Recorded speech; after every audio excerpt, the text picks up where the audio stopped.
সাংসদ খুনের চাঞ্চল্যকর সব তথ্য এগিয়ে আসছে যতই তদন্ত এগোচ্ছে। একদিকে তো আপনাদেরকে দেখিয়েছে এর আগে যে একদিকে তল্লাশি এই মুহূর্তে চলছে, তার দেহাংশ উদ্ধারের জিহাদকে সঙ্গে নিয়ে সিআইডি অফিসাররা পৌঁছে গেছেন ভাঙড়ে, সেখানে খালের পাড়ে খোঁজ চলছে দেহাংশের। আবারও আপনাদেরকে নিয়ে যাবো সেখানে, তবে তার আগে একটা চাঞ্চল্যকর ভিডিও আপনাদের দেখাই। নিউ টাউনের আবাসনের সিসি ক্যামেরা ফুটেজ, যদিও সত্যতা যাচাই করেনি নিউজ 18 বাংলা, কিন্তু এই সিসিটিভি ফুটেজে কি দেখা যাচ্ছে দেখুন সেই ছবি। দুজন ব্যক্তি তারা এলো, তিনজন ব্যক্তি তারা চটি খুলে তারা ঘরে ঢুকছে, তাদের হাতে কিছু নেই। সিসিটিভি ফুটেজে ছবি দেখা যাচ্ছে, জুতো খুলে শু র্যাকে রেখে তারা ঢুকলেন। এবার বেরোনোর ছবিটা দেখুন, যখন বেরোচ্ছেন তখন তাদের হাতে ট্রলি ব্যাগ। আমানুল্লাহ খুনে অভিযুক্ত, আমানুল্লাহর হাতে ট্রলি ব্যাগ। আরো একজন ব্যক্তি দেখুন, তার হাতে প্লাস্টিকের ব্যাগ। জিহাদ, এই সেই জিহাদ, খুলনার কসাই, যাকে নিয়ে এই মুহূর্তে সিআইডি অফিসাররা তল্লাশি চালাচ্ছেন, দেহাংশের খোঁজে তল্লাশি চালাচ্ছেন। সিসিটিভি ফুটেজে স্পষ্ট দেখা যাচ্ছে জিহাদকে, যার হাতে রয়েছে প্লাস্টিকের ব্যাগ। সেই প্লাস্টিকের ব্যাগেও কি তাহলে দেহাংশ রয়েছে? ট্রলি ব্যাগে কি রয়েছে? ট্রলিতেও কি তাহলে দেহাংশ? এইভাবেই কি দেহাংশ পাচার করা হয়েছে? যখন এই দুজন ফ্ল্যাটে ঢুকছেন তখন তাদের খালি হাত, কিন্তু যখন বেরোচ্ছেন তখন ট্রলি ব্যাগ, হাতে প্লাস্টিকের ব্যাগ। টুকরো টুকরো করে ফেলা হয়েছিল দেহ, হাড় মাংস সব ছাড়িয়ে আলাদা করে হলুদ মাখানো হয়েছিল, যাতে যদি ধরা পড়ে যায় তাহলেও যাতে মাংস নিয়ে যাওয়া হচ্ছে রান্না করার জন্য, এইরকম একটা যুক্তি তারা খাড়া করতে পারে। জিহাদ জেরায় সমস্ত বিবরণ দিয়েছে সিআইডি অফিসারদের, এবং এই ফুটেজ, সিসিটিভি ফুটেজ, অভিজাত আবাসনের সিসিটিভি ফুটেজ, যেখানে স্পষ্ট দেখা যাচ্ছে এই দুই ব্যক্তি দুজনেই অভিযুক্ত। একজন জিহাদ, সাদা শার্ট পরা ব্যক্তি যার হাতে প্লাস্টিকের ব্যাগ, সেই জিহাদ। আর দেখুন এবার সেই জিহাদকে নিয়েই সিআইডি অফিসাররা এই মুহূর্তে তল্লাশি চালাচ্ছেন ভাঙড়ে, যেখানে দেহাংশ ফেলা হয়েছে বলে জিহাদ দাবি করছে।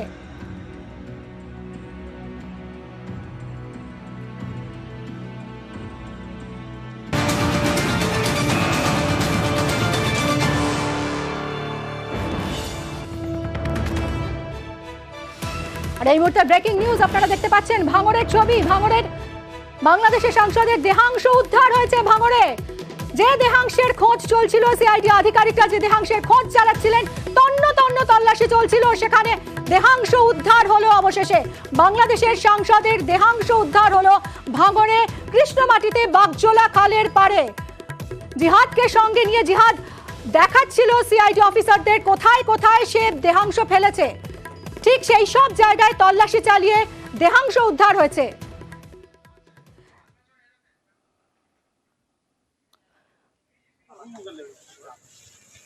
কল্যাণ আমাদের প্রতিনিধি রয়েছেন, কথা বলবো কল্যাণের সঙ্গে। কল্যাণ, দেহাংশ পাওয়া গেল?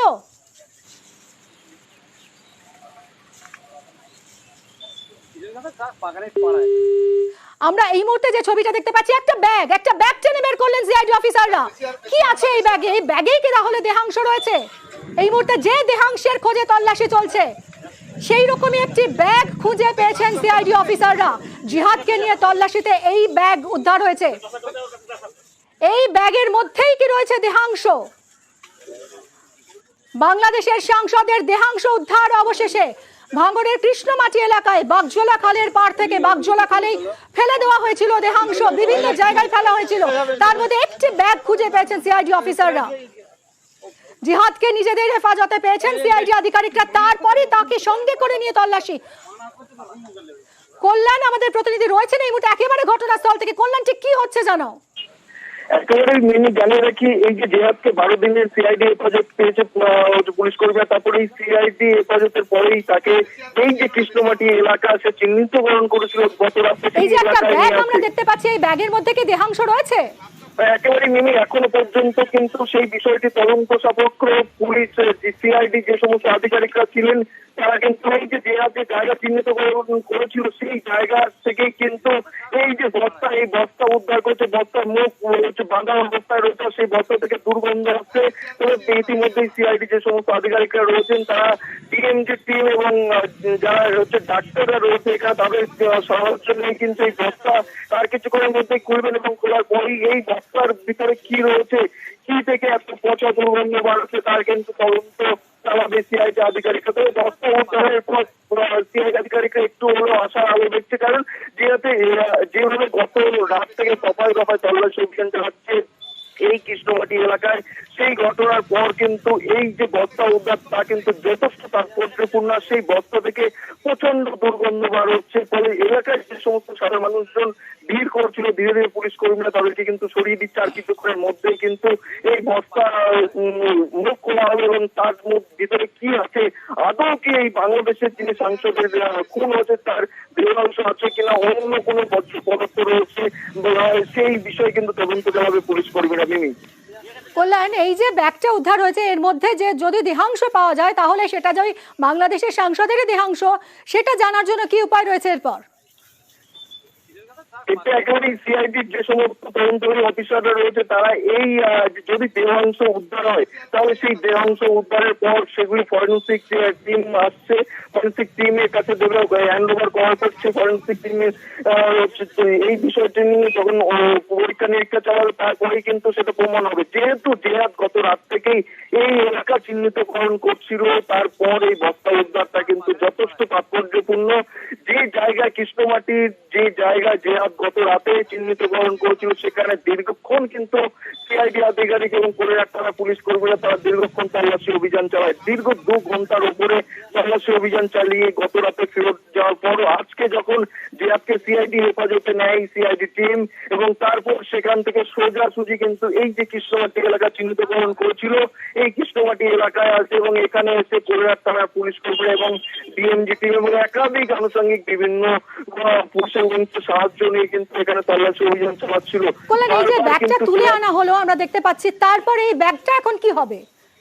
এই ব্যাগটা কিন্তু আর কিছুক্ষণের মধ্যেই এই যে বস্তা রয়েছে এই বস্তা কিন্তু আর কিছুক্ষণের মধ্যেই খোলা হবে। খোলার পরেই জানা যাবে তার ভিতরে কি আছে, আদৌ কি বাংলাদেশের যিনি সাংসদের খুন হয়েছেন তার দেহাংশ আছে কিনা তা কিন্তু এই আর কিছুক্ষণের মধ্যেই জানা যাবে, কিংবা অন্য কোথাও পড়ে আছে কিনা। অন্যদিকে কিন্তু পুলিশের যে সমস্ত আরো আধিকারিকরা রয়েছে তারা ইতিমধ্যেই কিন্তু জেহাদ এই যে জায়গা চিহ্নিতকরণ করেছিল এই জায়গা ছেড়ে অন্য আরো একটি জায়গায় কিন্তু জেহাদকে নিয়ে গেছে, সেখানে কিন্তু তল্লাশি অভিযান চালাচ্ছে পুলিশ কর্মীরা। অন্য কিছু সংখ্যক সিআইডি আধিকারিকরা তারা এই যে জায়গা গতকালকে থেকে চিহ্নিতকরণ করছে এই জায়গাতেই ছিল এবং সেখান থেকেই কিন্তু এই বস্তা উদ্ধার হচ্ছে। আর কিছুক্ষণের মধ্যেই কিন্তু এই বস্তা খোলা হবে এবং জানা যাবে এই বস্তার ভিতরে কি আছে, আদৌ কি এই যে সাংসদের দেহাংশ আছে কিনা তার কিছুক্ষণের মধ্যেই কিন্তু জানা যাবে। কল্যাণ, অনেক ধন্যবাদ, তুমি আমাদের সঙ্গে থাকো, তোমার থেকে আরো আপডেট নিতে থাকবে। এই মুহূর্তে এই যে ব্যাগটা আপনারা দেখছেন এই ব্যাগটা উদ্ধার হয়েছে, ব্যাগটা সিআইডি অফিসাররা খুঁজে পেয়েছেন এবং জিহাদকে সঙ্গে করে নিয়ে তল্লাশি চালিয়ে এই ব্যাগ উদ্ধার হয়েছে। আমরা এই মুহূর্তে যোগাযোগ করেছি অবসরপ্রাপ্ত পুলিশ অফিসার বিকাশ চট্টোপাধ্যায়ের সঙ্গে। বিকাশ বাবু, স্বাগত জানিয়ে আপনাকে নিউজ 18 বাংলায়। বিকাশ বাবু, এই যে ঘটনা যেখানে একটা ব্যাগ উদ্ধার হয়েছে, মনে করা হচ্ছে ওই ব্যাগে থাকলেও থাকতে পারে সাংসদের দেহাংশ, কিন্তু যেখানে কোনো দেহাংশ উদ্ধার হয়নি, কোনো দেহ উদ্ধার হয়নি, খুনে ব্যবহৃত অস্ত্র উদ্ধার হয়নি, সেখানে দাঁড়িয়ে এটা যে খুন হয়েছে এবং সে খুন হয়েছেন বাংলাদেশেরই সাংসদ, এটা প্রমাণ করা কতটা চ্যালেঞ্জিং সিআইডির কাছে? খুব চ্যালেঞ্জিং, এটা খুবই চ্যালেঞ্জিং। তার কারণ হচ্ছে একটা লোকের একটা ডেড বডি পাওয়া গেল না, এই মর্মে যদি খুব স্ট্রং এভিডেন্স না থাকে তাহলে কিন্তু মুশকিল আছে। যদি একটা ডেড বডি পাওয়া যায়, ইভেন সেই ডেড বডিটা যদি তার বলে যদি আইডেন্টিফাই করা যায় সেটা তো একটা সুবিধা, কিন্তু এর মধ্যে যদি তাকে ডেড বডিটাকে ওরকম ভাবে কাটা অবস্থায় রয়েছে যেটা শুনতে পাচ্ছি, সেই খাটা অবস্থায় থাকলে তো তার ওরকম ভাবে তো তাকে তো আইডেন্টিফাই করা সম্ভব না। যাই হোক, সেই ক্ষেত্রে তার ডিএনএ ইত্যাদি পরীক্ষা করে হয়তো দেখা যেতে পারে যে এইটা তার কিনা। কিন্তু যেখানে ডেড বডি পাওয়া গেল না কিন্তু সেখানে আসামি ধরা পড়েছে এবং তার এগেন্স্টে যদি স্ট্রং এভিডেন্স না থাকে তাহলে কিন্তু কেস স্ট্যান্ড করানো খুব মুশকিল আছে। বিকাশ বাবু, এই যে একটা বস্তা এইমাত্র আমরা দেখতে পাচ্ছি উদ্ধার হয়েছে, এখানে মানে এর পরের ঠিক কি কি হতে পারে, পরের ধাপগুলো ঠিক কি কি হতে পারে? পরের ধাপগুলো হচ্ছে যদি ওখান থেকে ডেড বডির দেহাংশ উদ্ধার করা যায়, সেই দেহাংশের থেকে পরীক্ষা করে দেখা যেতে পারে এইটা তার কিনা।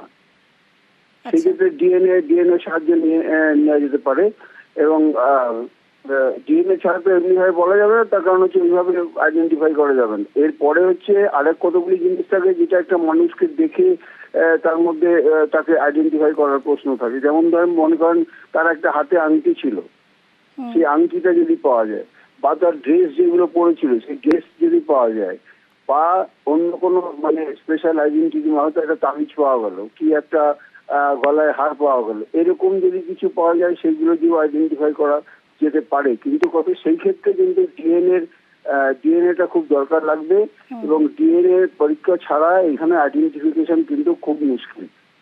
বেশ, অনেক ধন্যবাদ আপনাকে। আমরা কথা বললাম অবসরপ্রাপ্ত পুলিশ অফিসার বিকাশ চট্টোপাধ্যায়ের সঙ্গে।